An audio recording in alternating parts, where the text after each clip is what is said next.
ሰላም እንዴት ናችሁ? እስኪ በአንድ ስቴፕ ዳውን ትራንስፎርመር ፉል ሎድ ከረንቱ እንዴት ካልኩሌት እንደሚደረግ እናያለን ማለት ነው። ይህን ትራንስፎርመር ስቴፕ ዳውን ትራንስፎርመር ነው። በ11 ፕራይመሪ ሳይድ ላይ እዚህ ጋር ፕራይመሪ ሳይድ ነው። ይሄ ደግሞ ሰከንደሪ ሳይድ ማለት ነው። ሰከንደሪ ሳይድ ስለዚህ በፕራይመሪ ሳይዱ 11 ኬቪ ነው።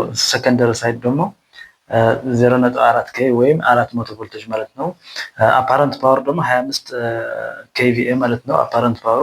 ስለዚህ የዚህ ፉል ሎድ ከረንት ካልኩሌት ለማድረግ አፓረንት ፓወር ኢዝ ኢኳልስ ቱ ስኩዌር ሩት ኦፍ 3 ቪ ላይን አይ ላይን ይሆናል ማለት ነው። ይሄን አይ ላይን ስለዚህ ይሄን አይ ላይን ወይም ፉል ሎድ ከረንት ካልኩሌት ለማድረግ አይ ላይን ኢዝ ኢኳልስ ቱ ኤስ ወይም አፓረንት ፓወሩ ዲቫይድ ባይ ስኩዌር ሩት ኦፍ 3 ቪ ላይን ይሆናል ማለት ነው። ስለዚህ ይሄን አፓረንት ፓወሩ 25 ኬቪ ነው ያለን 25 ኬቪ ማለት ነው። 1.373 ነው ታይምስ ቪ ላይኑ የፕራይመሪው 11 ነው 11 ኬቪ ማለት ነው 11 ኬቪ ማለት ነው። ስለዚህ ይሄንን ኬቪ ኦልሬዲ በኬቪ ካንስል ይሆናል። ስለዚህ 25 ሲካፈል 1.73 ታይምስ 11 ማለት ነው። ስለዚህ ይሄንን አይ ላይን ኢኳልስ ቱ ይሄንን 25 ሲካፈል ይሄንን ወደ 19 አካባቢ ይመጣል 19 ማለት ነው። ስለዚህ ይሄንን 1.31 አምፒር ማለት ነው ይሄንን ይመጣል ማለት ነው። ይሄን ኬቪኤ ነው። ስለዚህ አምፒሩ ወደዚህ ትወርዳለች ማለት ነው።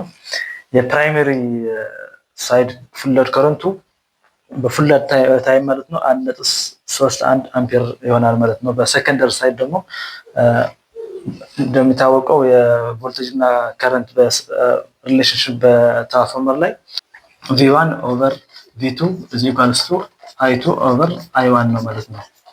ስለዚህ ይሄን ማለት ምንድነው ቪ1 ማለት 11 ኬቪ ነው ያለን 11 ኬቪ ሲካፈል በቪ2 ሰከንደሪ ሳይድ ደግሞ 0.4 ማለት ነው ኬቪ ኢዝ ኢኳልስ ቱ አይ2 የሚፈልገው አይ2 ነው ኦቨር አይ1 ደግሞ እዚህ ጋር ያገኘ ነው ማለት ነው 1.31 ማለት ነው።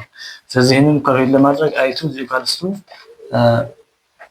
ይሄንን ካንስል ይሆናል። ስለዚህ ይሄንን 11 ታይምስ 1.31 ሲካፈል በ0.4 ማለት ነው።